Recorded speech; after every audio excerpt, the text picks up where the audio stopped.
Want to do the pledge?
We'll start in just a few minutes. Board Member Turkin is going to be here momentarily.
Good morning, everybody. Thank you so much for coming. Today is Saturday, November 8th, 2025. The time is now 9:07 a.m.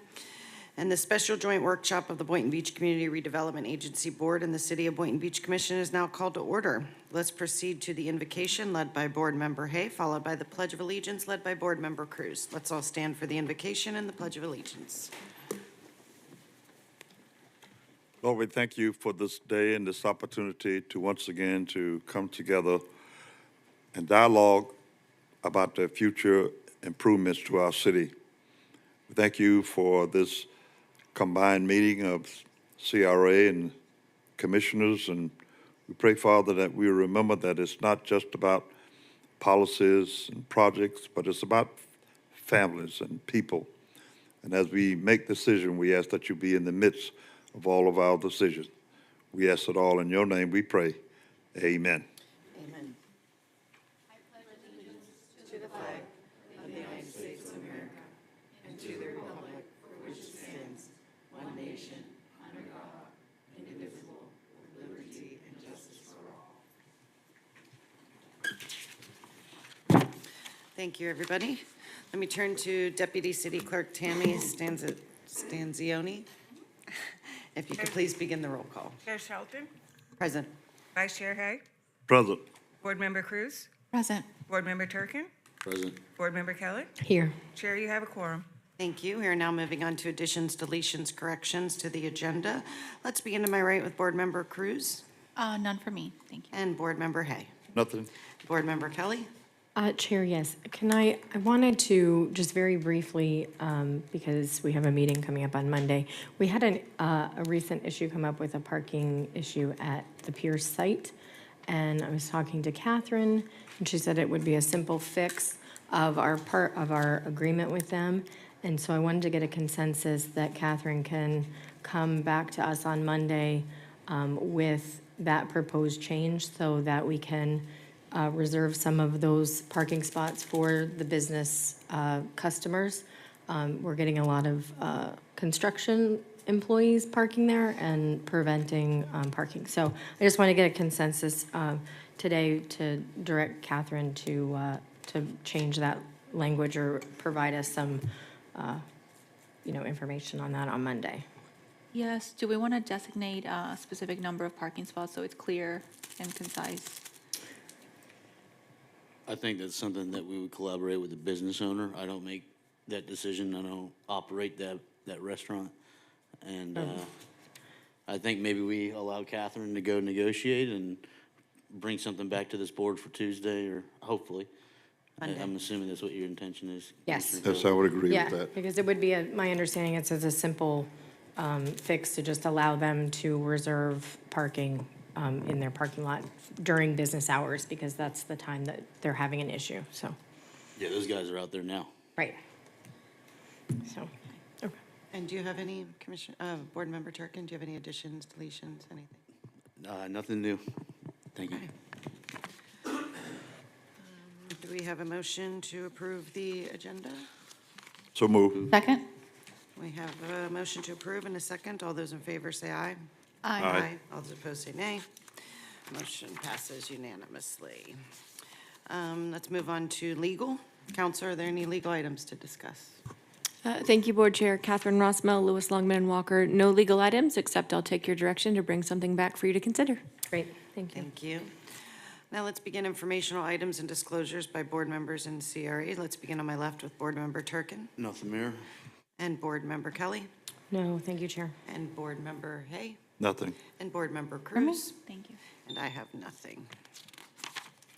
Let's move on to the next portion of the agenda, which is public comments. The public comment section of the meeting is for public comment on all items on the agenda or items that are not on the agenda. Each speaker will be given a total of 3 minutes to comment on all items on the agenda. However, the board retains the right to increase or decrease 3-minute limit prior to the start of public comment. Each public speaker shall be given the same number of minutes unless it becomes necessary to terminate a speaker's comments in order to maintain orderly conduct and proper decorum in the public meeting. Persons making public comment may not assign or donate their public time to any individual to allow that other individual time to comment. However, any persons requiring assistance will be accommodated as required by the American Disabilities Act. Prior to addressing the board, speakers present at the meeting will go to the podium to make their comments, and speakers participating virtually will unmute their device at the time requested. Speakers may be asked to state their name and address for the record, and any person may provide written comments to the board prior to the board meeting.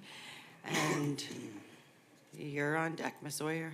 Okay, thank you, Susan Oyer, Boynton Beach, and we don't actually have to give our addresses by law anymore, so you only have to state your city.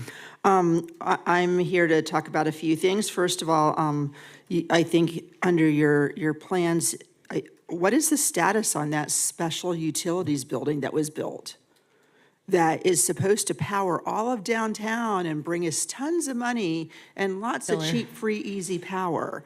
And is it on deck? Is it running? We never hear about it yet. The residents, our taxes spent millions and millions of dollars building that over where the police substation is here, right across the street. And that utility was supposed to run everything downtown, like apparently it does in Jacksonville. It's supposed to be super cheap, easy, almost free power. And what is the status? And why are we never hearing about it? And where's the money going? And, you know, I think that's worth looking at as you look at your comp plans, because that was supposed to power the whole downtown and all these incoming apartment buildings that none of us want. So I think that's worth discussing and looking at. Yay, Dan's so excited. I walked up here this morning with this, huh? And you didn't even know about it. That tells me a lot about the status of this building that we spent millions of dollars on. When you're looking at your strategic plans and how you're going forward, what are your beautification goals? I've said this for years and years and years. The number one goal of the businesses, and CRA did this survey, the number one thing the businesses in this city want is beautification. There's been a delay on the beautification board. I know you're moving forward with it because Dan and I talk about it. You know, I send you stuff all the time as a commission. But where are we going? That needs to be part of your goals. What is the status of the Avenue of the Arts? We are in one of the original art cities. We should be promoting this. This used to be an economic development driver. We used to have tour groups come in and we would have tours up and down Ocean Avenue of our art. This is not happening anymore, and that's an easy moneymaker. We need to be focusing on kinetic, which is what sets us apart and makes us different than every other city. And kind of on the city side of things, that your tree ordinance is not being enforced because there's trees all up and down my street that are growing into all the assorted lines, and code does nothing to them. So get code out there to deal with the tree problem, and make sure you're taking the train out of your comprehensive plan, out of any and every plan. There is no train coming. Let's get it the heck out. Let's stop trying to define building and development in this city around a train that we're never going to get because we don't want it and we did not get it assigned to us. And so let's please take all that out. And thank you for your time this morning. Thank you. Next, please. Cindy Falco, DeCorado, Boynton Beach. I thought this was going to be a strategic planning because the last time we had one, it was actually a different kind of venue where they showed us kind of the ideas and we were able to impart and talk, and it was more not in a business forum, it was more community-minded where we were able to address and speak to the different parties and persons, and it was more free flow. I didn't realize it was going to end up like a regular meeting. But my concerns are for the future of Boynton Beach as I have a home here, and that's very perplexing to me as well, Susan, hearing that we spend all this money, plus the money we spent over here and for this building and $42 million that were stolen. I mean, it's just on and on and on. And where are we at with the $42 million that was stolen by the last regime? And I call it a regime because it was a hijack of our dollars, of our city, and of everything. And we had planned this strategic idea out months and months and years, and I thought we had come to a resolve, and to find out we're back to square one, and now we have other expenditures and things that are, I mean, when is this going to be built next to us? Who owns it? Do we own it? What are we doing with it? How are we building the businesses? And I don't know if you've seen that monstrosity of a building that they bought, that apartment complex they're building. Every time I drive by it, and I even try to look inside of it, it's just concrete everywhere. I mean, I don't even know how people are going to live there. it looks like a compound, a jail compound, to be honest with you. Has anybody went out there and looked at it? Have you looked at the construction of this place? It is hideous. I mean, I know it was the other regime, and I call them a regime because that's what they were.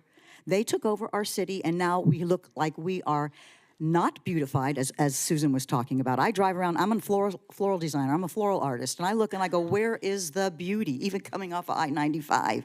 It's disgusting. It's really an eyesore, and I grieve because I spent a lot of money to keep my home beautiful, and I spent a lot of money in taxes, which just went up again, and we have nothing to show for it but more ugliness. And I'm sorry, but I think District 2, they look beautiful. We look like we're like been the redheaded stepchild. What is going on? And why isn't this city spending its money, time, and energy and making it beautiful, making it a place for tourism, making it a place that you want to come to, instead of some place that you repel and do not want to come to, because you never know when you're going to be attacked by a police officer. Thank you. Thank you. Anyone else for public comment? Mayor, I do want to take a moment just to address the utility plant aspect Sure. that was brought up. And there's no one on That's the chiller plant, Susan, and that was designed to provide cheaper air conditioning essentially to all of the downtown buildings. When Town Square happened, we went into litigation, and when we were in the process of negotiating with Time Equities, who's now going to build our new Town Square, they did not see the necessity of using that, and that was the reason why that was not used in the future downtown plans. Yeah, and I think that's unrelated to a utilities department. That was, from my understanding, I think that was Colin Groff's baby in the previous administration, where I think we have yet to identify the logic behind that initiative or see any form of return. Yeah, it's just to get awards. Yeah, so I Yeah. think there's a, I think if you look, there's something there that, could or couldn't be nefarious. I'm not saying is or isn't, but I definitely think those concerns are, I think there's something there, but unrelated to utilities. Yeah, you guys were exactly, you're correct. I just want to say that, but I right now that chiller plant serves probably about 10 to 15% of its capacity. The private aspect of Town Square was not built, and you're left with the public aspect of it, which obviously there's no ad valorem revenue coming in from public buildings, so. And we have offered to have developers use it and build into it. And my understanding is that when it comes, the only really use that makes sense for using a type of chiller plant like we have is a hotel that doesn't have individual air conditioning systems, because that's, developers don't want to use a chiller plant for air conditioning, because as you know, like this entire building will go out, and they can't have that when you're talking about individual tenants. So I know I know staff has, every development that comes in, that's a conversation that is had on, we have this available and you can tap into this, and there's really not a lot of interest. So it's unfortunate. It is I think it's a pain in everyone's side that's sitting up here that we have this chiller plant that is not being utilized, because we got some awards for it and spent a lot of money. But like, you said, Commissioner Turkin, it was, somebody's baby, and we're all stuck with this. So those are my thoughts on that. So thank you. Sorry to interrupt the meeting. Anyone else? Okay, seeing that there are no old agenda items, let's move on to the items under new business. The first item for discussion and consideration is the discussion and consideration of overall visioning of the CRA. So, Mr. Tack, like to. Good morning, City Commission and CRA Board. Tim Tack, Acting Executive mic on. Director. Is it on? It's on. Oh, okay. I'm just not talking into it, maybe? Is that better? So at the September 18, 2025 special joint meeting, the City Commission and the CRA Board called for a special joint workshop, which is today, to discuss the overall visioning. It's open to your discussion, wherever you guys would like to go and discuss. And we're looking at possibly the CRA plan, properties for acquisition, or our goals and our approach to property acquisition within the CRA. So it's up for your discussion and consideration.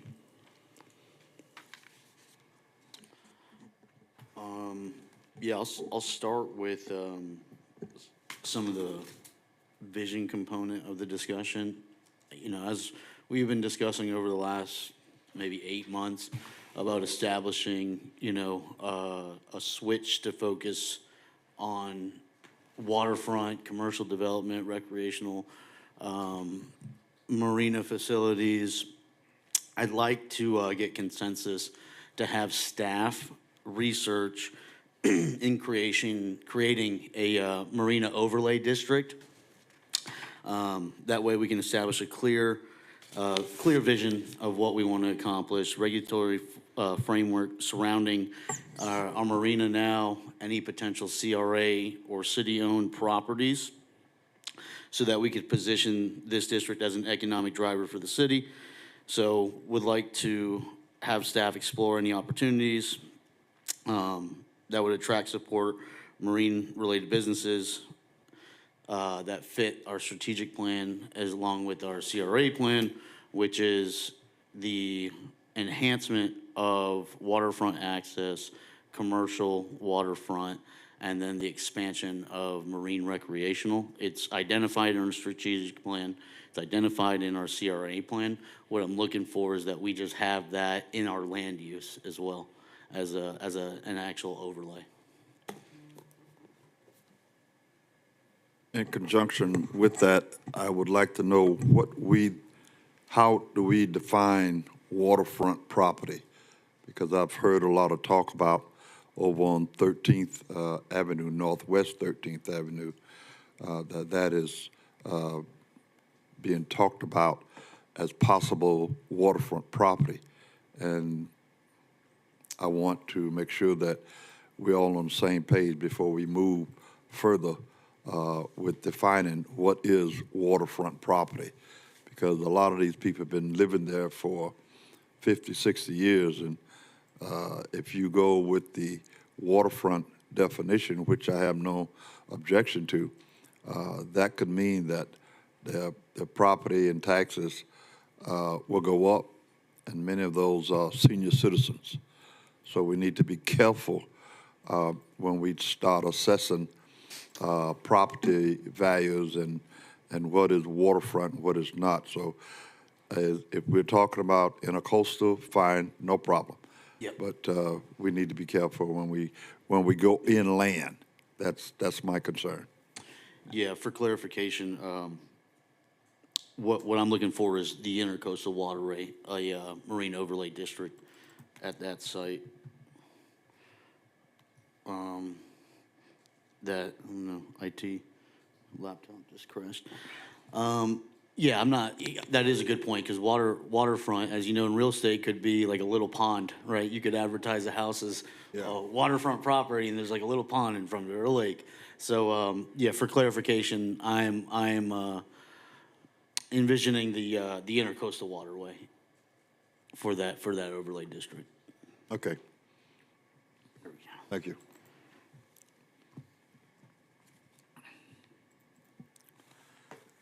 I would like to ask this question for my clarification.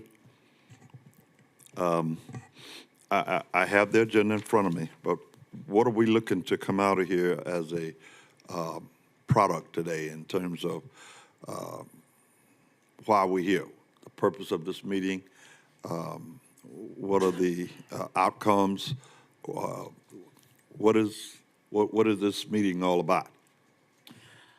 I think when we look at the agenda item, it seems that it has been consolidated with a few different discussion items. I know one of those was land acquisitions that Commissioner Cruz had discussed about looking at, hey, we're purchasing these properties. Why? What's our vision, like strategically, so that we're not just purchasing properties to purchase them.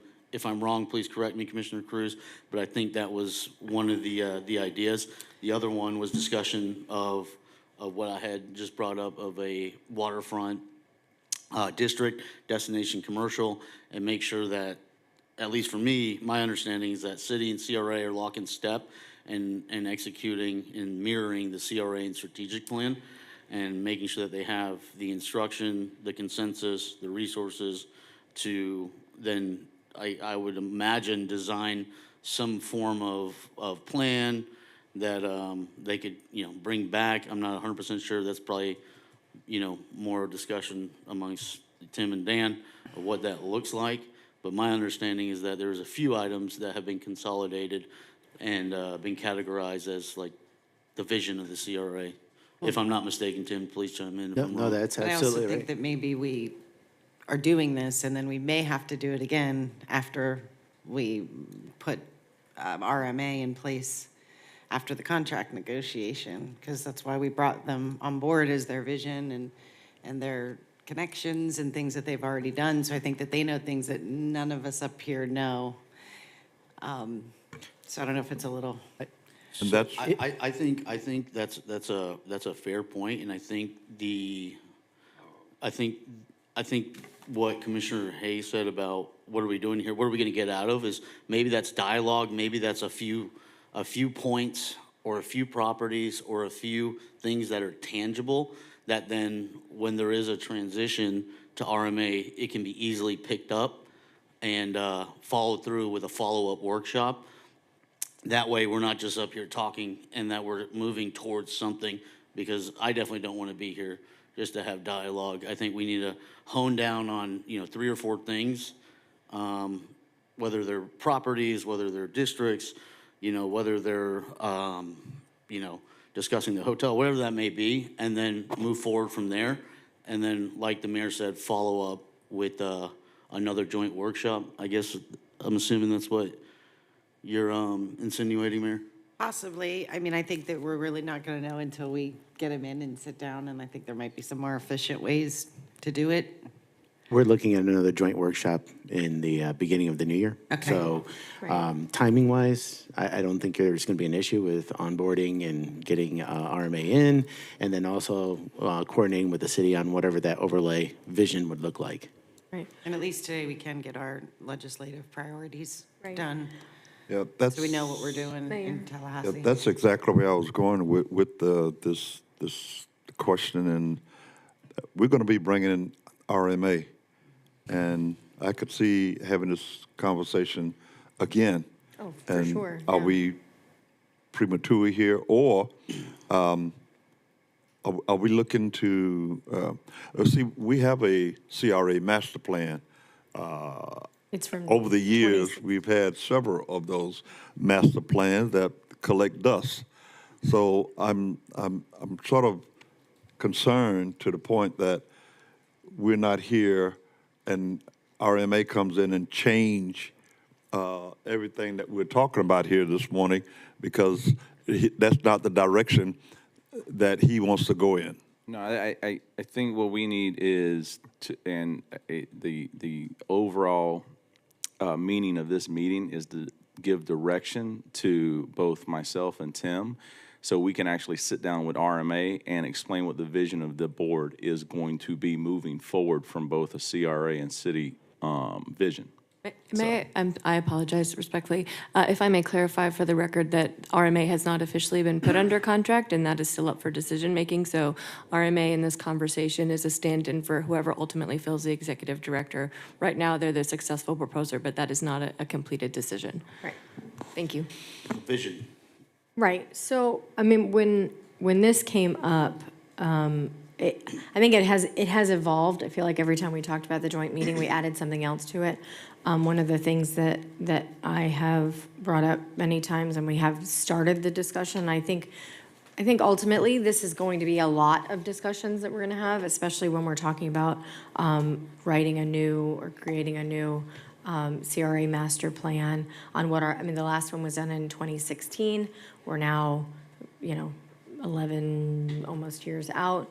The vision, the city evolves, vision changes depending on, leadership, but also depending on the residents and what they're looking for and who we represent. So, one of the things that, has I don't want to say worried me or been problematic for me is that we continue to acquire properties with no plan as to what we're doing. And so I was looking forward to having this meeting to kind of look at, what is our vision when we purchase a property You know, is it, I know some of them can be long-term when you're talking about, you know, purchasing blocks. Some of them are just like, that's a great deal, let's pick it up and see what we can do with it.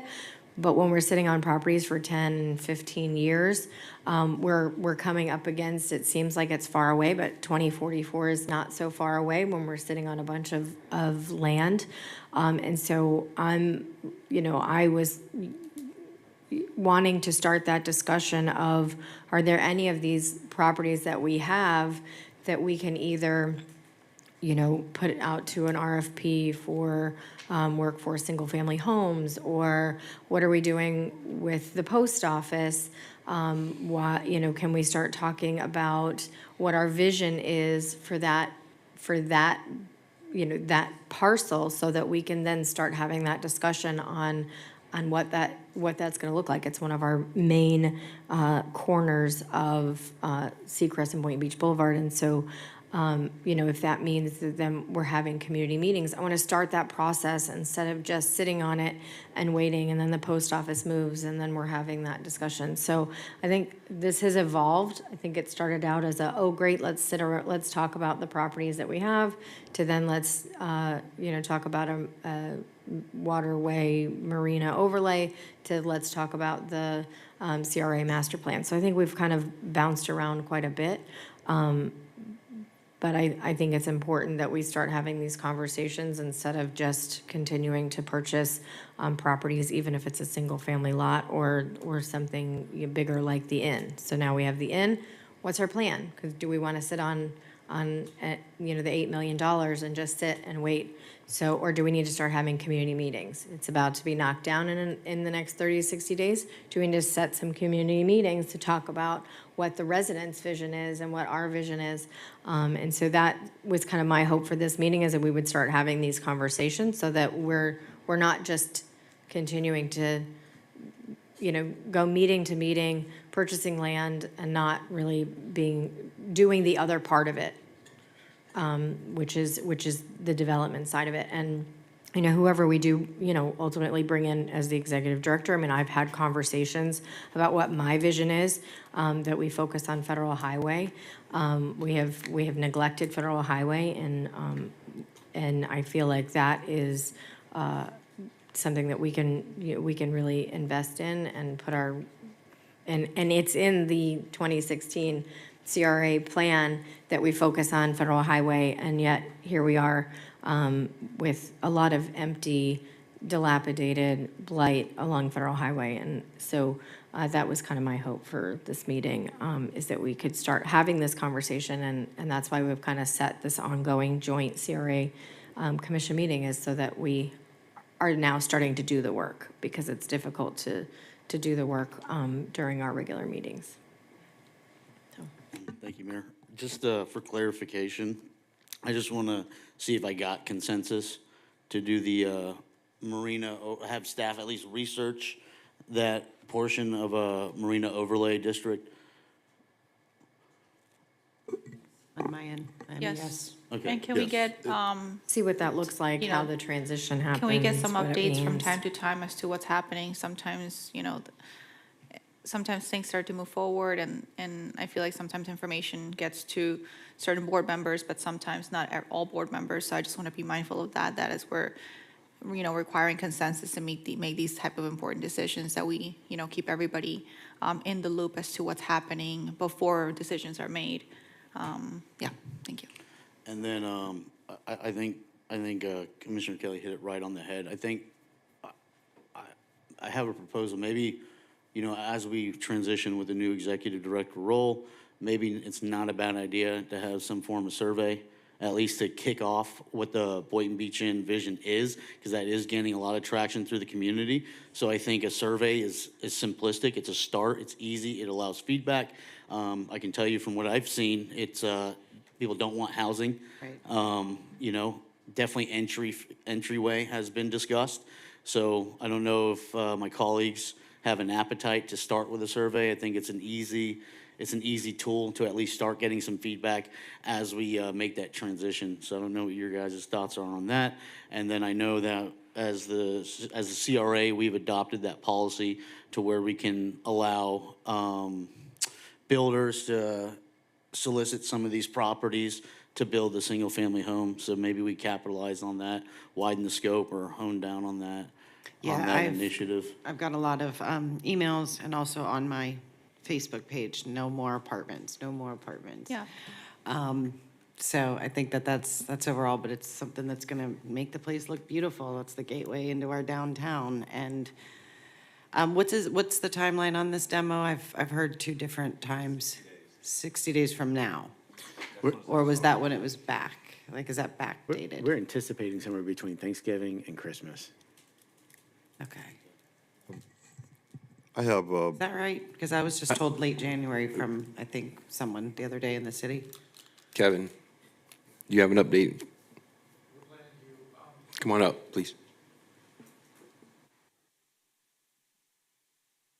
I just think it's a big moment, considering how many kids were trafficked there, even since I've been in office. I think I'd love to see that place. I've been telling them get it's down. 60 days from the day they awarded, which was Tuesday, based on the asbestos study, permitting, and mobilization. Is that accurate? Yes, that's correct, and there may be opportunity. We started permitting a little bit earlier through our BG group, and so there might be a window between Thanksgiving and Christmas. That was a quiet plan to see. Of course, we'll let you all know way ahead in advance, but yeah, January would be a safe bet, and we've been working behind the scenes to try to jump up quicker, but for now, yes, 60 days is it. Yeah. Okay.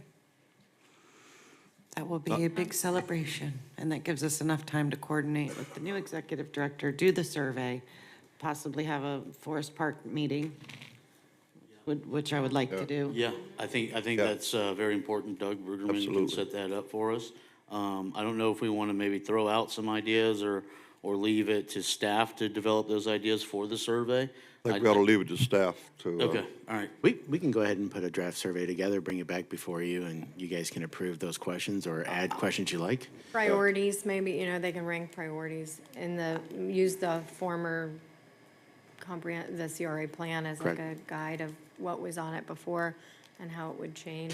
'Cause we've what always kind of looked for as a resident part of the- vision has changed. We've always looked forward as a part of this area plan, a gateway feature within there. And this has always been identified as a critical piece of property that would be able to effectuate the Boynton Beach Boulevard District Plan. Absolutely. I do want to say that I support a survey to hear community feedback. And in addition to that, we as the leaders of the city elected by the people can also have our conversations with our constituents. And I think for me specifically, I would say that I would support, again, I don't want to get preemptive, but I do want to say I support not putting housing there. I think that that's something that the community has already started screaming about. And also, if it was a hotel, I would not be opposed to, looking at what we could do with it. But my concern is, one of the reasons why we purchased the property was to prevent Live Local from happening. So, I do believe that we need to have a nice hotel somewhere in our downtown, but we'll see what the survey says. But in the meantime, I want to say I don't support having any sort of housing there. Yeah, I'm happy to hear that. I think when it comes to the hotel, it's better to have it somewhere down here so that people can be going to the beach. And I think to put a hotel in that same location, it's just going to bring a lot of the same problems unless it's very high end. But my concern is if I'm a high end hotel developer, what about the rest of the street? The street looks On rough. 95, right? Yeah, and again, this was before, I think, all of our times, but the light there, you can't cross the street. There's a lot of pedestrians just all over the road. I drive it every single day. I think you come into the neighborhood that way. The design of it's kind of weird, right? It's not cohesive for people to be able to go from one location into the downtown. So and again, I know that we've heard many times about the 13 parcels. And I don't know if that's going to be discussed today at all or where we are with that. I haven't heard anything on that issue.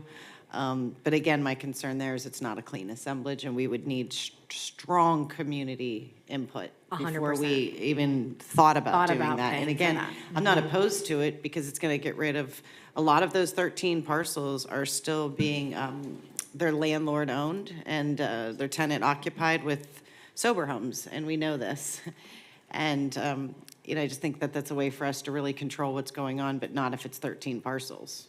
Well, and really what the resident buy-in is gonna be, because sure, the neighborhood may want us to purchase it, but then what do they want to see there that will benefit them, but also benefit and bring somebody in? Because when you pay a lot of money for this property, that means that then somebody is going to have to pay us for that money, or it's gonna have to be some sort of partnership, and there has to be value in it to bring in a developer to develop that, whether it's some commercial aspect, whether it's some, mixed bag, but, to spend that kind of money, there has to be resident buy-in on what they're willing to look at, so. And hopefully with the hotel gone, because I know the police are using it now for training. Yes. But with the hotel gone, maybe that still is going to free up some patrol to be, because there's a lot of stuff still going on the weekends. The gas station, behind the check cashing store.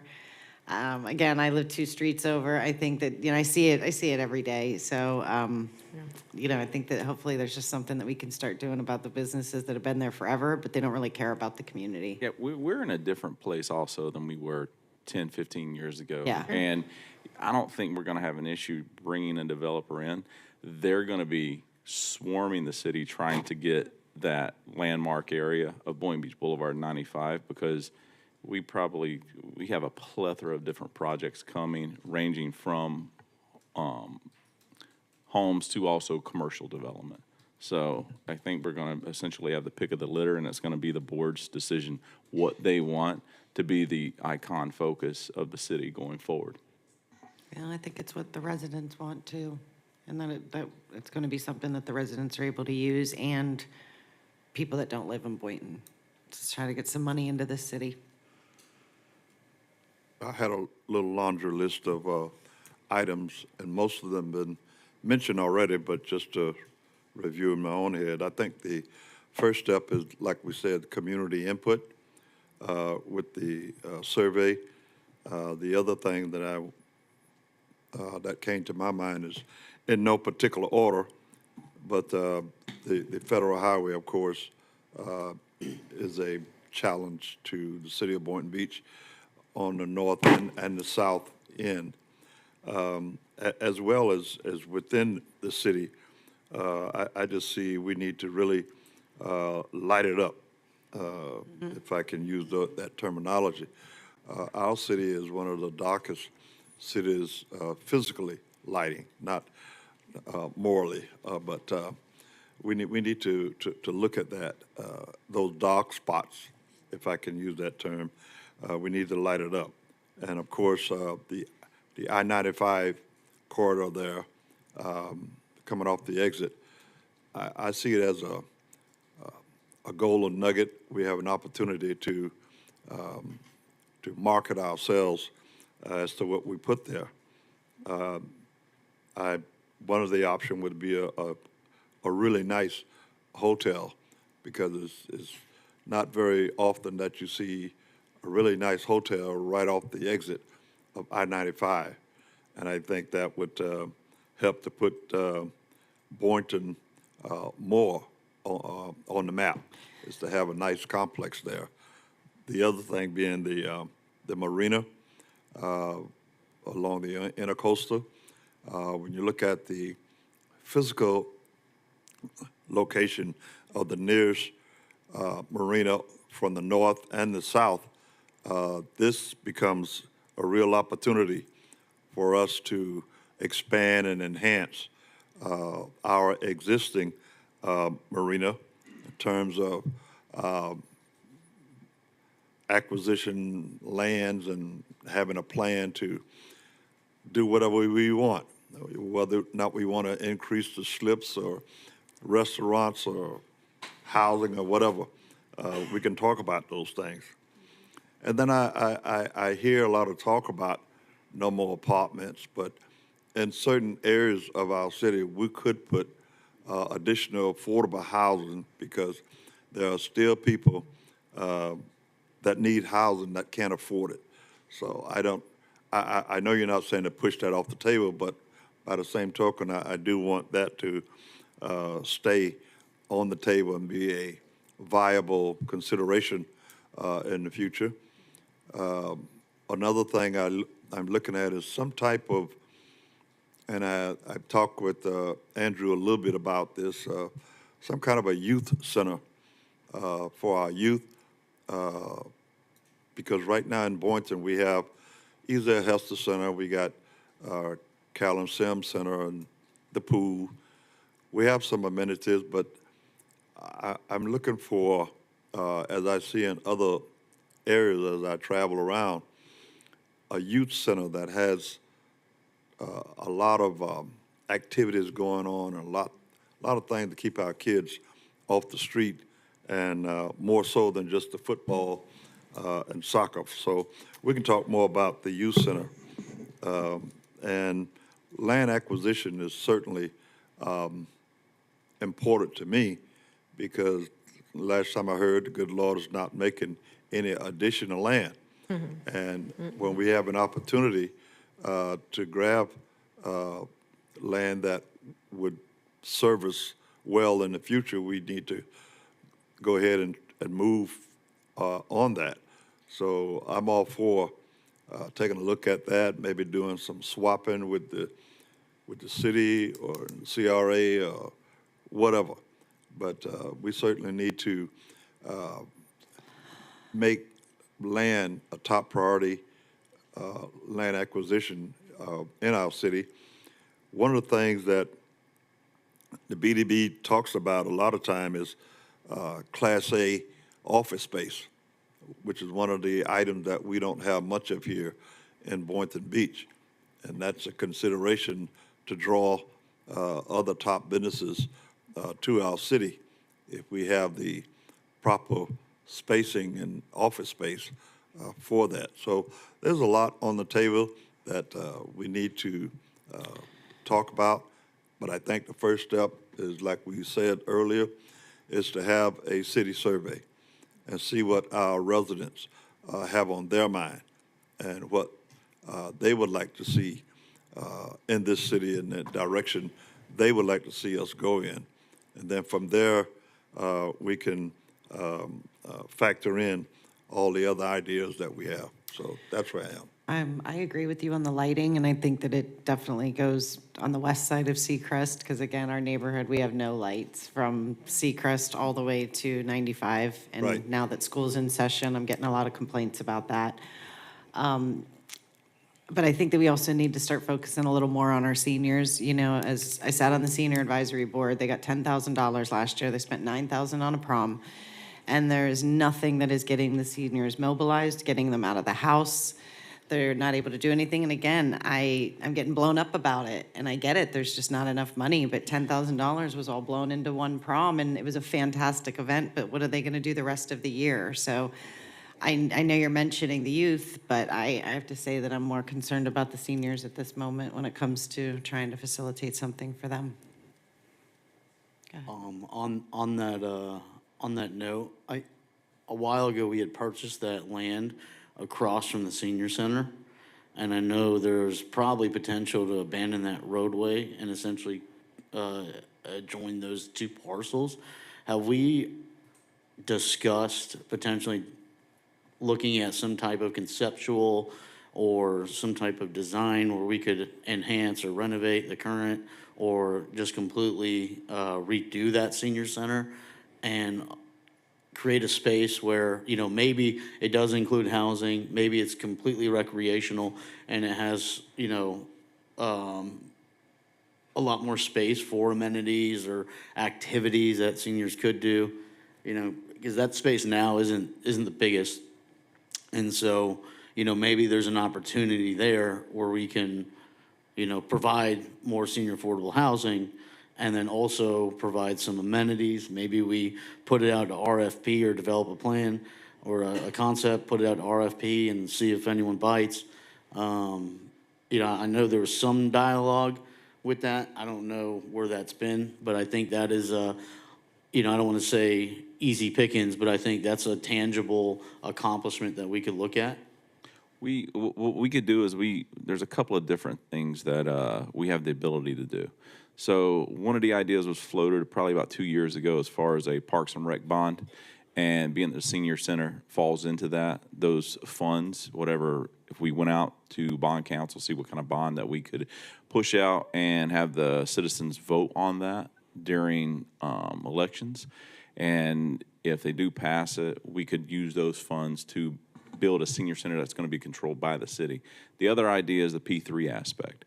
So we could do a P3 with a private developer. They could build a new senior center with affordable senior housing on top. That's also been floated. But I think what we need to do is maybe add that as a future agenda discussion item to get some clarity from the board as far as like what direction you guys want to see the city going into. But I feel like any plan or design that we move forward with, exactly what you brought up, Commissioner Turkin, that the roadway right there would need to be abandoned in that overall design. So there's a lot of untapped potential with the city owning, or the CRA owning that parcel of land in the senior center there. Anything we do in the city of Boynton Beach, we want to be unique, and we want to make sure that we put forth a quality item. And there's it's limitless. I would go over there, I'll speak to some of the seniors that utilize that facility live on my street. And I talked to this lady, her name's Peg, and she goes there with a friend, and she was saying, like, we don't have an indoor aqua aerobics pool, things that, so you really have a lot of untapped potential in what you could have done from the private sector, or if we wanted to fund it from the city standpoint. Yeah, I think economically, and when you look at producing, those higher standard of amenities, someone's got to pay for it, right? And I think, where you could accomplish something spectacular with more amenities, more recreation, how do you get that done? I think, my position would be a P3, and then someone would need to provide some form of housing, at a senior rate, which is good, right? So you're not displacing seniors that are getting priced out of their homes now due to taxes and insurance. And then you also allow the private sector to invest in those amenities or create something spectacular. So I would be in favor of looking at a P3. I think that is the most tangible way. I don't know, we've discussed the bond. I know that was a little bit of a trigger pull reaction the last time when we were discussing. I think there's other uses for the bond. The CRA doesn't have to go to referendum for the bond. It just has to meet Florida, was it statute 119? What's the statute? For bonds? Yeah. For bonds or P3s? Bonds for the CRA. I don't have it off the top of my head. But Okay, I can that's give you a okay. second. The CRA doesn't have to go to referendum. Right? The CRA can pull a bond without going to referendum. Right, so we have specialized bond counsel in my office that I would defer to for that, because it's not my area of expertise. But CRAs do generally have different mechanisms because they don't have ad valorem funding. We receive ad valorem funding by virtue of the TIF, but because the CRAs don't have the authority to levy it, they don't have the same restrictions on their general funding and bonding activities. Perfect, thank you. So, I think there's a mechanism there, and it's, how do we want to leverage that mechanism, for something? Is it this? I don't know. But I think, I think there's an opportunity with P3 there. Yeah, Commissioner Turkin, I 100% agree. Before we were even looking at this property, those were conversations I was having with staff, that it's a great opportunity for us to rebuild a community center that is desperate to get rebuilt, and also provide senior housing, which we are in desperate need of having that option for our residents. And so I would not be opposed to looking into and having staff kind of explore what options are out there, maybe even potentially talking to developers to get the kind of the temperature of the water on such a project, and see if it's something that's worth having further conversations on. And if we get down the road and nobody's really interested in such a thing, which I think would be crazy if they're not, but if they're not interested, then we can look at what other avenues to do it But I think you're right. I think to get the amenities that, you know, if you look at some of the development projects and what they provide to their residents, and thinking that that's what our seniors deserve and could have by partnering with, you know, with someone to have, you know, to have that, I think that it's a win for our seniors. It's a win for the city to really be able to partner and have a good product come out of this. So that's my position on it. I think it's something worth exploring, and staff looking at that, whether that's, once we have an executive director filled, to go down that road and, meeting with city staff and working together to test that out and see what the temperature is of doing a project like that. Mayor, Commission, so as a part of our ILA with the CRA, I believe we do have funding to do some preliminary feasibility studies on the senior center. We have paused that a little bit. We were waiting to fill one of the project manager positions, which I believe we just recently did. That's going to be the dedicated CRA project manager. So we'll be putting that towards that project. He'll be doing that project, as well as there's been an opportunity for some additional land on 4th Street that we were going to be looking at considering potential alternative to redeveloping the current location. So we are looking at all that stuff, and we do plan to bring it back. It just hasn't been prioritized as the highest project on the list, but it is coming forward within the next, I would say, next 6 months. We should have something back to the commission and CRA board. One other thought that I have. One of the things that I've noticed as I travel from city to city, that they all have, maybe I've been around too long, a certain character about that city. And what I mean by that, some cities you go into, you can tell right off as you enter that there's a lot of tender love and care for this city. The shrubberies are cut and trimmed, grass and all that kind of good stuff. There's an identity about that city. To me, that adds character to that city that they are identified by. Where I'm going with this is that a lot of the poles that we have in our city are the teal color, and they have been that way for quite some time. Our bridge, if you look at some of the older streets, right down MLK on the east side of the highway, all over in the community, you still have that teal color, but they have lately been replaced with a different color. I think it adds a certain character. It sets Boynton apart. I think there's something to be said, and as far as I'm concerned, this is a low-hanging fruit that we could do instead of painting it that color, whatever color that may be.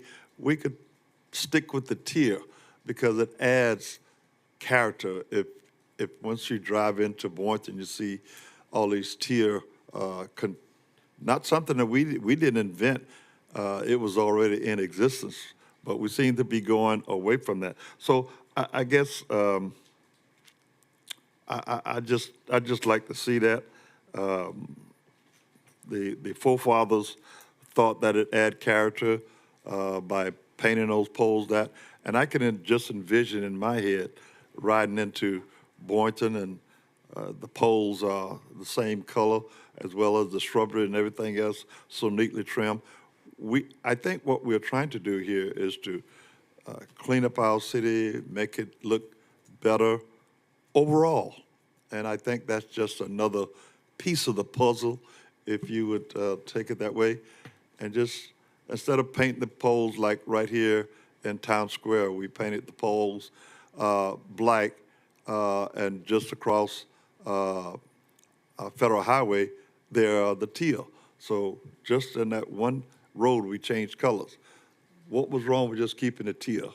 I know it's a small potato, but I think overall, in the big picture of the matter, it would add a certain character to our city if we just continue with that color. That's just a feeling that I have.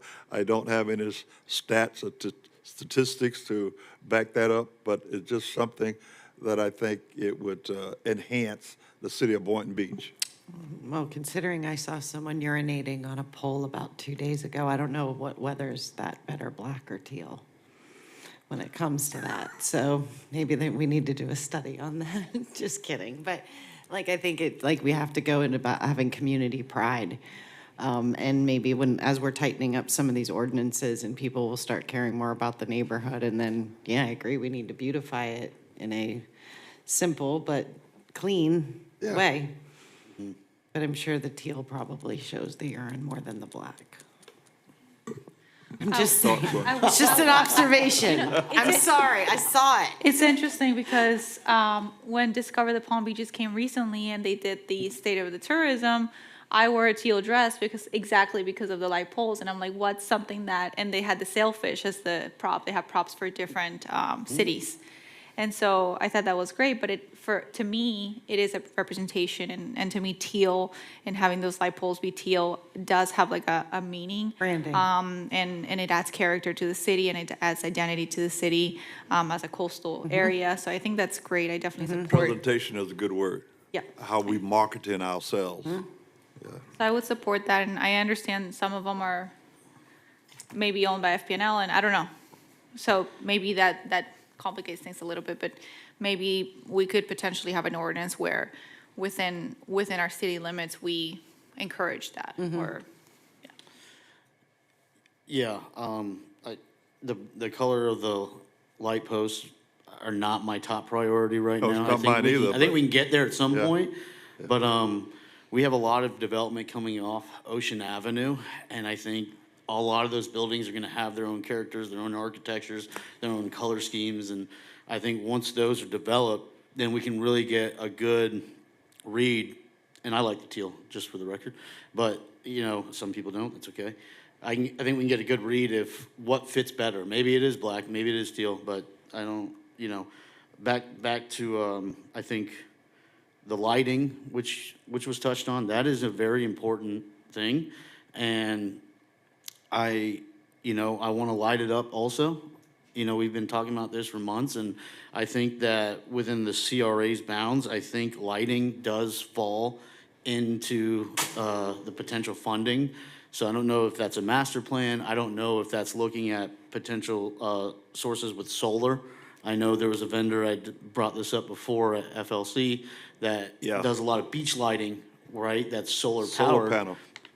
And, maybe there's an opportunity to do that for some of these adjacent streets off of the downtown. I don't know if we establish a lighting fee for new development, you know what I mean? And, or maybe a landscaping fee. There's a lot of things that are going to cost money, right? And maybe, obviously I want to be a good business partner with people investing in the city, but, time and time again, we're exhausting a lot of our revenues to just simple city services.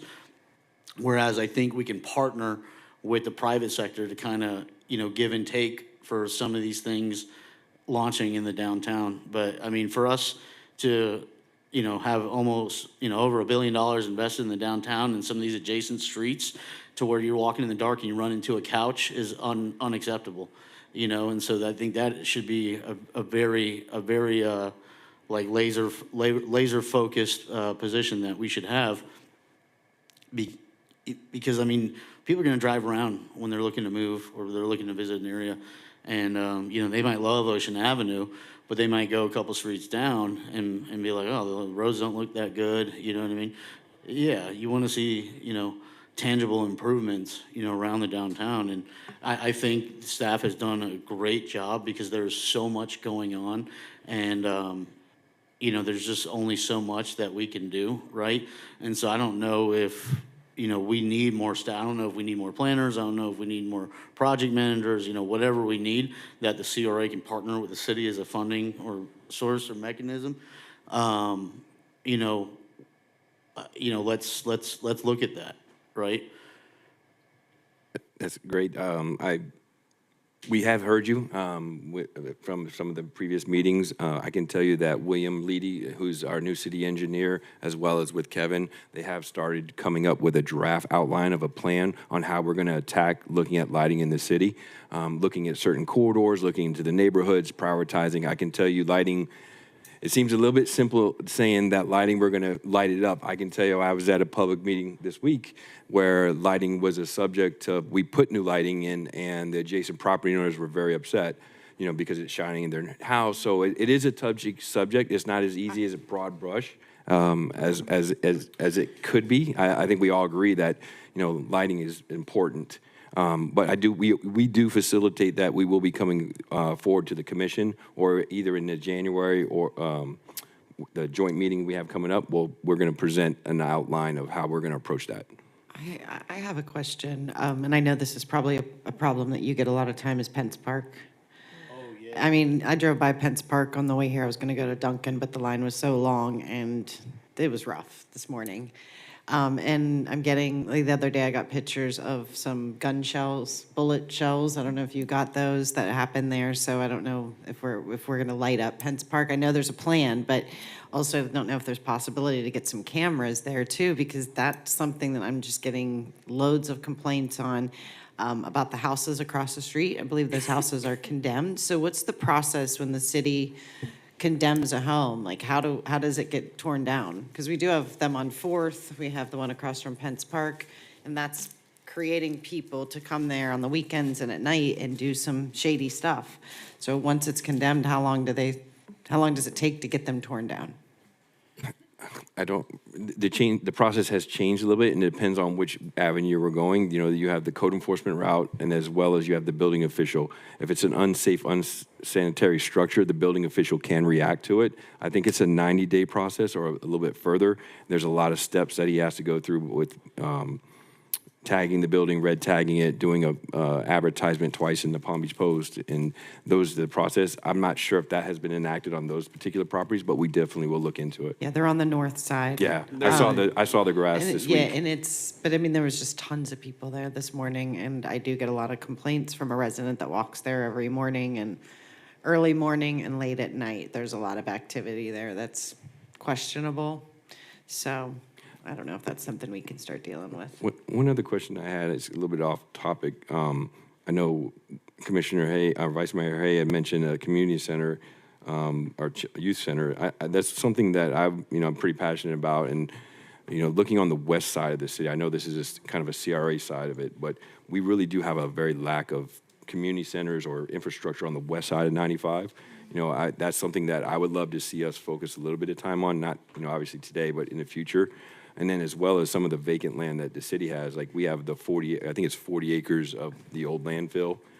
We also have the golf course out there that is in desperate need of a new clubhouse. So there's also some things outside of the CRA that, you know, we're going to need to speak about as well. Please. Thank you. Thank you, Andrew, for bringing that up. And to agree with the rest of the board on lighting it up, I know we've talked about this briefly at other commission meetings, but right near and around Crowder Dog Park, I understand that, you know, the developer created that park as part of some development agreement, and it is private property. However, it is a public park that the residents use every single day to walk their dogs, to play with their dogs, and it's like the hub, like the social hub for all the public social hub for the residents. So I do want to really focus when we think about lighting. Of course, Federal Highway is very important, Pence Park as well, and also Crowder Dog Park in that area, because it is very much used by the public on a daily basis. Thank you. Andrew, real quick, do we have general park hours and lighting schedule? Because I know in the Meadows, they turn off, they're off for a certain amount of time. Do we have, do you know the schedule? Or, I mean, you can get back to me on it, but we do have a lighting park schedule. And I know that in the Crowder Dog Park that Commissioner Cruz is talking about, it's owned and maintained by the HOAs or the residents, the property management company. They're the ones that maintain it. So I would assume that any lighting that gets put in, even though it's our named park, it's really their park. So, you know, we would, I guess, have to have conversations with them about wanting to add any lighting to that park, but it's ultimately that neighborhood's park, and it's not something that we pay to maintain. That's my understanding, correct? We own the park, they they maintain portion of the park. Mostly they maintain the landscaping and irrigation and stuff like that. The hard improvements the city still maintains. So lighting would be something that would be under the city's purview. We do have a schedule for lighting in the city. Most either on a photo cell or they're on a timer that gets adjusted. I think we do have some parks, it just depends on what amenities are in the parks, that whether or not they're at dusk to dawn or if they close at 10. So those are something that would be very specific to the location, but we can definitely, if there's something that's a problem, we can look into. I don't want to add lighting to a park that we're not using after 6 PM. So, I mean, Right. it doesn't. Sure. So, you know, if we could just make sure that we're being, you know, I mean, like Meadows, I know they're out there playing basketball till, 9 or 10 o'clock at night, but at a dog park I'm not going to take my dog at 6 o'clock at night when it's pitch black to the dog park either, whether there's lighting or not. So, just, be mindful of that also, but I'm not opposed to I do wanna- adding lighting. If I can quickly respond to that, I've gotten multiple complaints from residents in the area. And when I say the dog park, I don't mean just the park itself, but people are walking their dogs on the sidewalks up until 10, 11 o'clock at night. We have multiple apartments, townhomes, and people within that area that have nowhere else to walk their dogs but the sidewalk area once the dog park is closed. So the complaints are mainly safety complaints, that they don't feel safe walking late at night because it's literally pitch dark. You can't really see anything at all. On one side, you do have the commercial plaza, which has lighting, but across the street. On the other side, there's absolutely no lighting whatsoever at nighttime, and people don't feel safe walking their dogs at night, and that's kind of the concern. Thank you. Go ahead. I was just gonna pivot back to Federal Highway Corridor. Yeah, and Seacrest, I think, so obviously, when we look at like the basic functions of CRA, eliminate slum and blight, how do we do that? We purchase properties, we redevelop. I think there's an avenue too where when the mayor talked about Penn Park, some of these condemned properties where you just have completely absent landowners, I think there's opportunity where the CRA can look at purchasing some of these properties and trying to get these landlords to start moving, right? Obviously, we only have, a limited amount of funds allocated annually for property acquisition. And obviously, we want to have vision for these properties. Sometimes that vision, I believe, is just eliminating what's already there, right? And then, not eliminating a space where you have undesirable activity, right? And that looks different depending on the property. J.C. Park, all we did was establish, some fencing there. Shout out to Kevin, that was a great project. And, you don't have as much of undesirable activity there, right? Some of these commercial properties that were completely run down, broken, condemning that, you remove the undesirable activity or loitering, whatever. So I think there's an opportunity where, as we look at potential bonds that the CRA could look into, maybe we look at, and I don't know if there's legal framework for this that follows Florida statute, but looking at creating a bond where we are aggressive in land acquisition on specifically for the Federal Highway Corridor, right?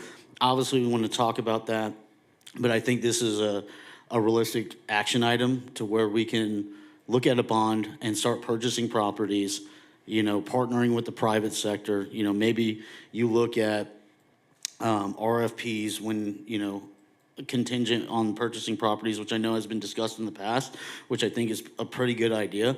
But as we get, more clarification on CRA bonds, maybe pulling a bond for aggressive property acquisition to really execute a vision for the federal highway corridor, is a tangible action item that this board can pursue. That's something that I think is a pretty good idea and allows us to get our feet moving.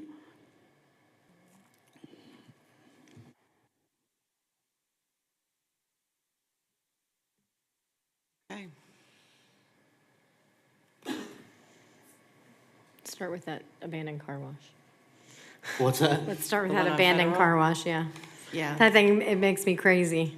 Just just south of the canal. I'm like, why? I mean, it has been fenced in. I know we have and- the strip mall. I think we foreclosed on that now. It's built. When's the demo? It hasn't been Okay, all right. So there's definitely quite a few opportunities along Federal Highway.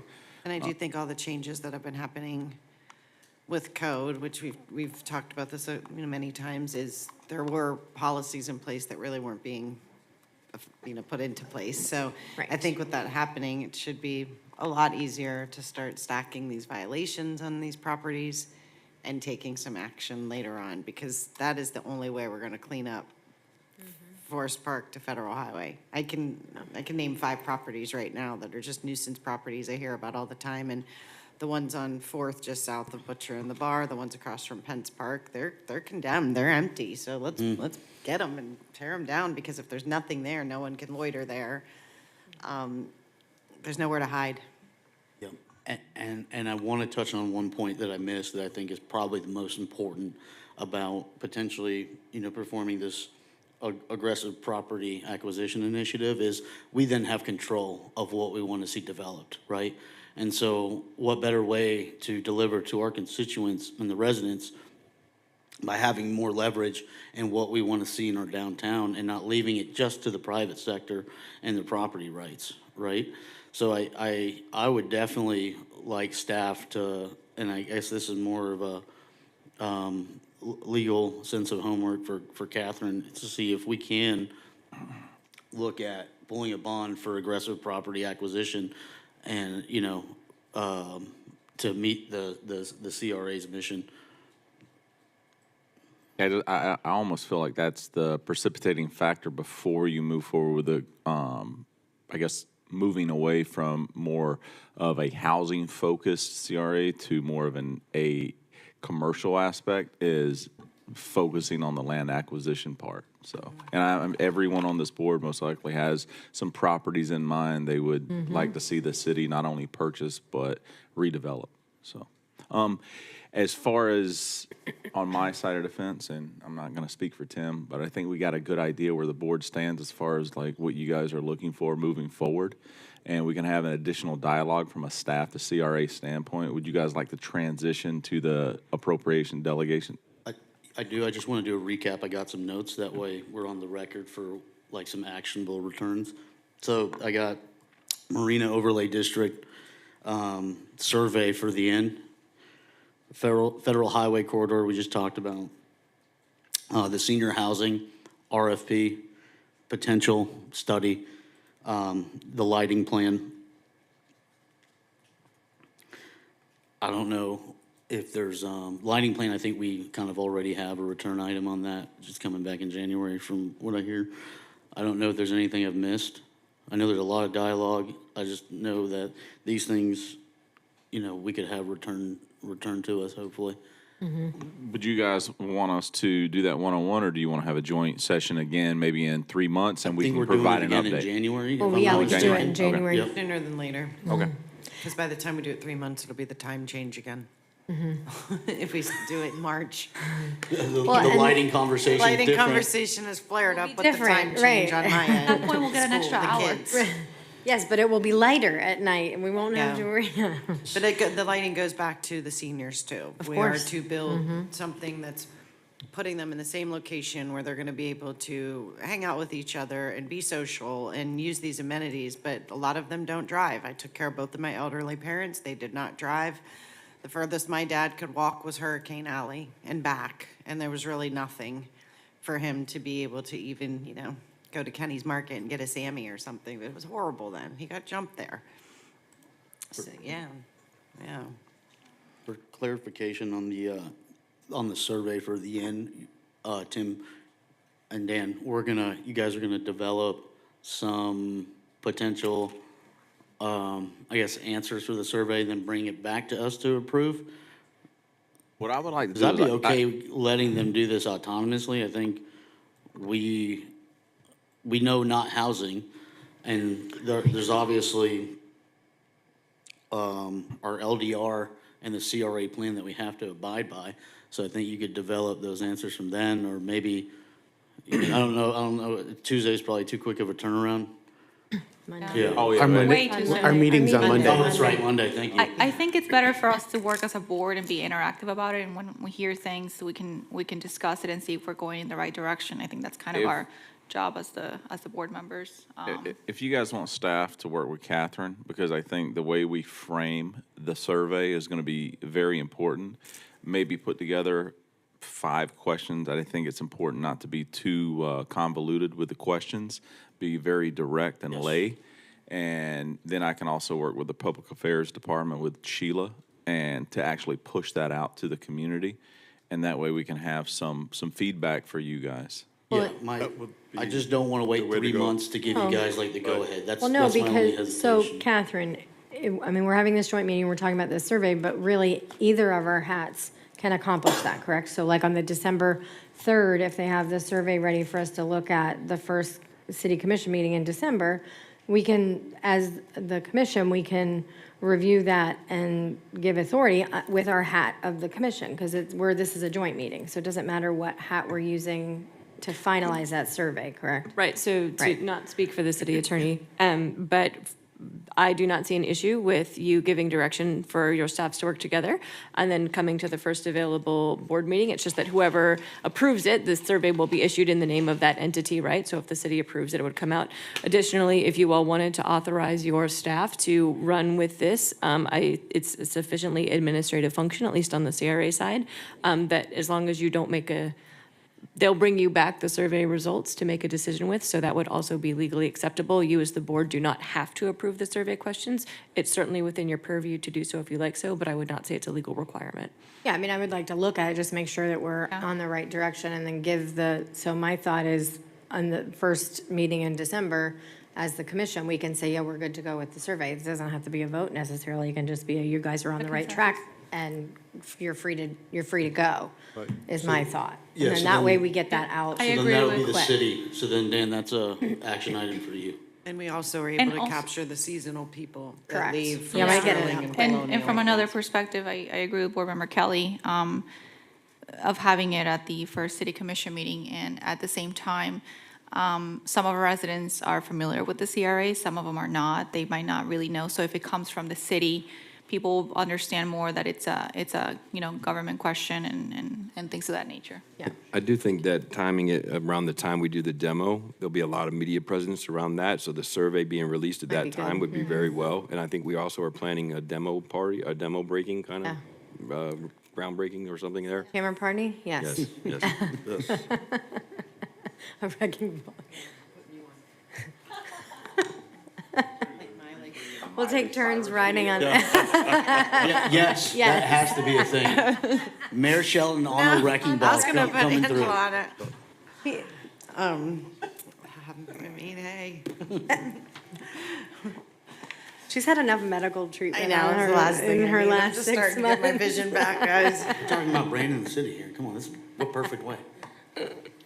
Well, we are gonna play that over some speakers. Board Chair, respectfully, I apologize. Before you move on to your next item, if I may clarify your legal tasks, which I understand to be to work on this parking contract amendment. You'd like for me to consult with bond counsel and bring you back options for that and work with Dan on the survey. Correct. Thank you. And again, yeah, I think the survey, if it is providing some visionary things, because some people might want things that we just can't do there because of the elevation of the property and things like that. Stuff that we can't do that. Right, so, I mean, even I've wanted some things and been told, no, it can't be done just by the leveling of the property or the fill, I don't know, I'm not a builder, but the fill and things that need to come in, so. I don't know, I'm just happy to see that we're able to start saving some people's lives by that place not being open anymore. Agreed. Yeah. Okay, Okay. we're moving on. The next item for discussion and consideration is the 2026 state legislative priorities. Mr. Tack? I'll actually turn this over to the city staff, actually. Okay, so Yeah, Candace. Hi. Can anybody hear me? Okay. So I've given each of you two folders. One, Vice Mayor, when we had the conversation at Tuesday night's meeting, you had asked for the county's priorities. So that's in your second folder for you guys to take a look. Obviously, they're going to be very expansive because of all the municipalities they have to consider with their priorities. So what I put together is just a kind of a quick draft document for the commission to review it, give me some feedback. We can add anything additional that you'd like to have in here. So just to go over, I do have a couple copies in the back if anybody would like one, but once again, it's a draft. So home rule is something we normally champion every year that we do this. Obviously, I think you're all aware, you guys know your communities best, and so you guys should be able to make your decisions. Property taxes, obviously, we knew this was coming up. There is not like one bill that's out there that's like, number one where we need to kind of go after and say we oppose this. I did add in your packet, I got from Ballard, the Speaker of the House put out a memo about that particular item, and there's a few different joint resolutions that's out there. Talking to Matt at Ballard, he just said that these items are going to continue to come up. If they make it out of committee, then we'll know. If there's changes, I'll update the commission unless you know where that's at. Commissioner Turkin, did you have something you wanted to say? No, I Okay. did speak with a few representatives last night and potentially the governor. And it looks, I know there's a fear with all these potential property tax initiatives being on one ballot. It seems that's not going to be the case. It's going to be scoped down to one item after it goes through committee. Yeah. And different processes. It seems that the potential priority for the next legislative session next year may be a huge focus on local government, improving permit processes was the first thing that I heard, and looking at expediting development was essentially what seems to be the tune. Again, this is a little bit of speculation. One thing that I did discuss that seemed to have gotten a little bit of traction was expanding the use of our enterprise funds, right? I think there's a huge mutuality win there, because if there's discussion of eliminating property tax, repealing the homestead, or redoing the homestead, whatever that looks like, it's going to affect local government spending and revenues. And so, one of the potential solutions is expanding the enterprise use funds and, expanding that restriction from Florida state statute. And so that's something that I think is tangible that we can look at in preparation. I don't know if that's like the highest priority, but I think that gives a solution to Tallahassee. It gives a solution to us to be prepared, right? Because many times, again, we generate all this revenue, let's say in the building fund, but we're limited on its use, right? For certain capital projects, et cetera, et cetera. So I think there's an opportunity there where we can work with Ballard, work with any state reps we have relationships with, to really come up with a win-win alternative. I've talked to a couple reps to try to get that and sponsor that bill. I don't know what that looks like, but I just a thought, because there is going to be something done about property taxes. Just don't know what it's going to be yet. So I just want to throw out a potential idea. That's something that Adam actually, Adam and Andrew had discussed with me. So I think it's a great idea, something we should take with and run. Okay. Then the third item is unfunded mandates, which we don't want them to pass anything that we don't have funds for. There was a Senate bill last year that got passed, and so there's litigation. It's Senate Bill 180. It goes against like land regulation, what we can do, and some municipalities and counties have looked at it as like it prevents us from being able to prepare pre and post hurricanes. So I can get more information on that if you'd like, but that's kind of in the same vein. We normally oppose anything where we're not going to have funds to do it. The next item is opportunity zones census tracts. So this originated from a piece of legislation in 2017 for the Tax Cuts and Jobs Act. It basically just encouraged private investment into distressed communities. The governor selects the tracts. City of Boynton Beach has 2 of the original 11 that were passed by Governor Scott. And so it's just asking for municipalities to be able to have some kind of recommendation of like where we'd like to see those in the community. Adam did send that forward to me as part of economic development. That was a concern of theirs. Likewise, the next one goes into Job Growth Grant Fund, and this was also an economic development item.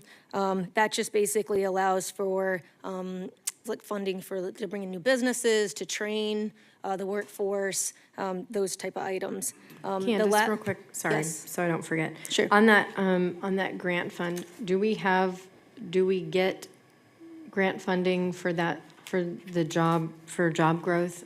I'm not sure on that one. It's not something that Myrna and I I haven't handled that with Myrna yet.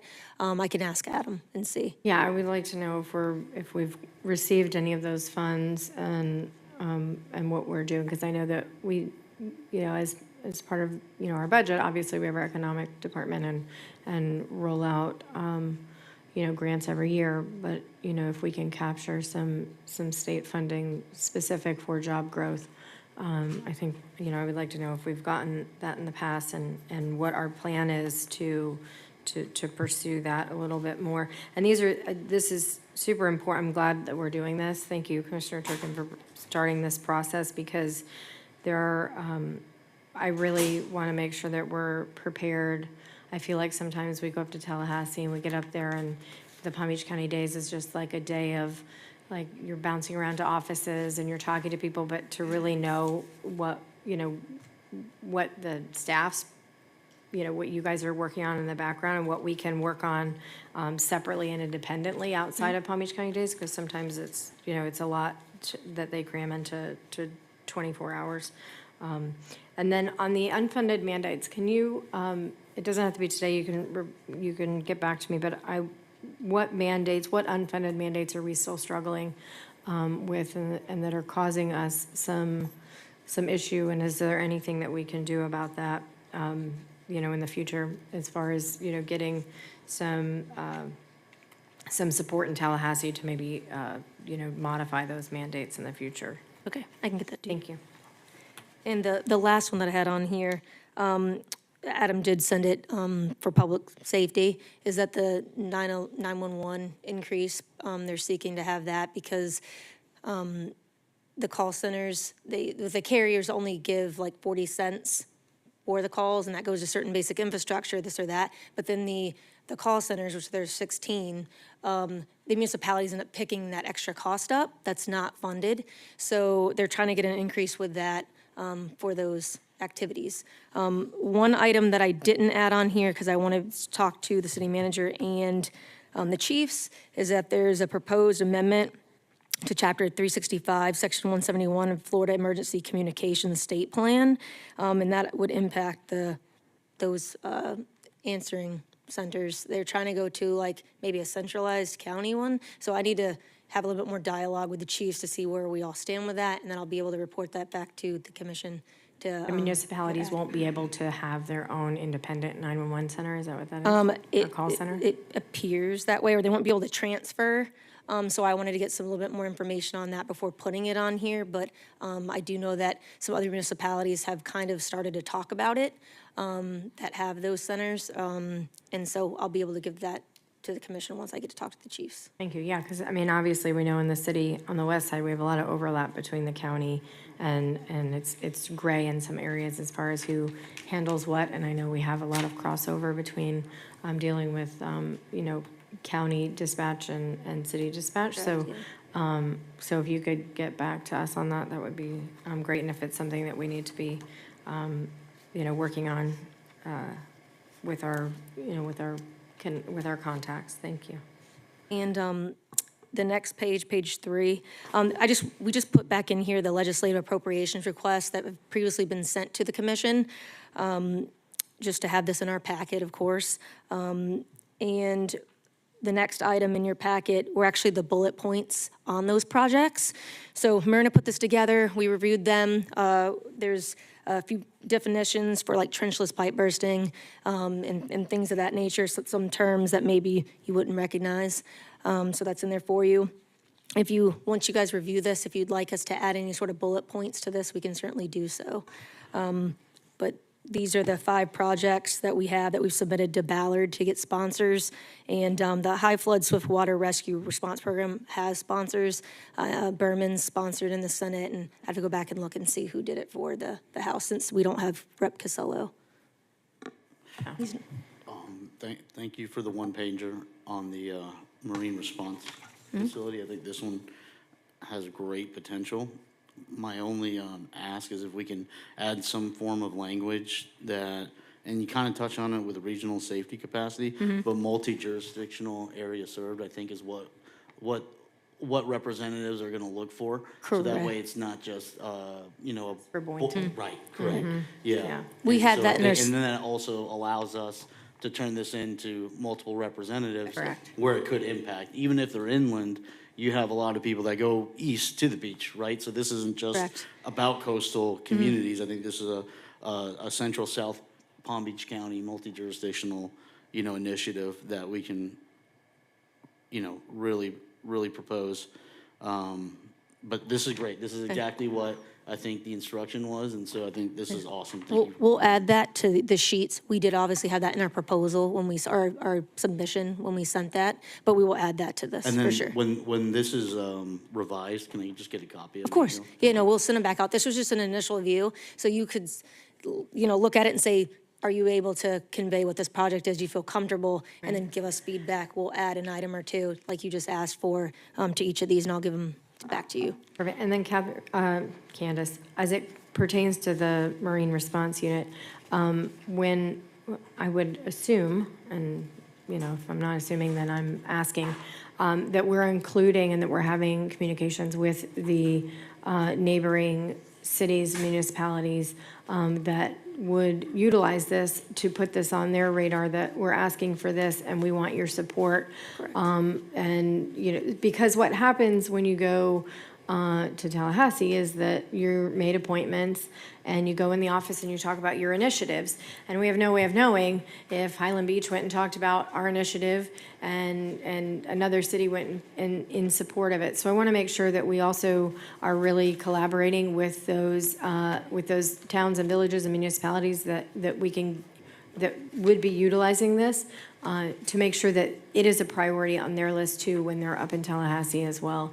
And that to just reiterate the importance of it, that it really is, like Commissioner Turgan said, a South County initiative. And we can certainly do that. We normally do that when we get the letters. So I typically like to do a delegation style letter, so you can get that buy-in from everybody so they can really see that impact. That was something for the high water rescue vehicle, because that's a statewide that can be deployed. Sure. So, my guidance on that was to, look across on the West Coast. If we could deploy it statewide, get those members to go ahead and sign into a letter. So that's something that, I'll work with fire rescue to see about, what their letter is, and we can kind of help that.